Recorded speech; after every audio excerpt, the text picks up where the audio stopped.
Assalamualaikum warahmatullahi wabarakatuh. Nama saya Syaful Ali bin Wahab Alais Satibin. Saya datang ke kursus ini, bengkel ini bersama dengan isteri saya. Motif saya datang ke bengkel ini adalah kerana saya sangat risau anak saya yang paling bungsu lah, anak yang kelima. Kerana umur dah 4 tahun 10 bulan, mengalami masalah lambat bercakap.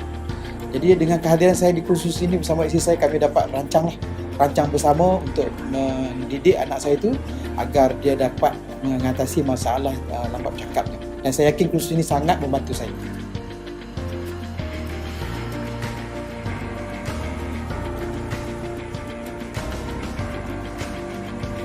About this course which I attend, it's really helpful towards me, and I'm very happy to come here because the professions here are really given me all kind of tips which I wanted.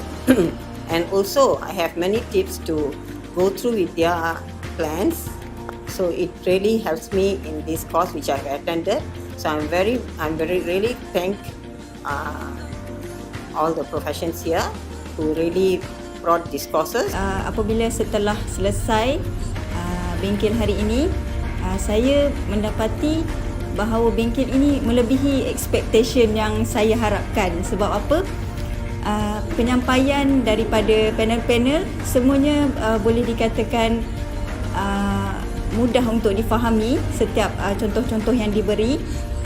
Jadi kita tak susah untuk mengaplikasikan dengan kehidupan biasa, ataupun kita kata mengaplikasikan dengan anak-anak kita, ataupun kita sebagai student boleh mengaplikasikan dengan kita punya klien.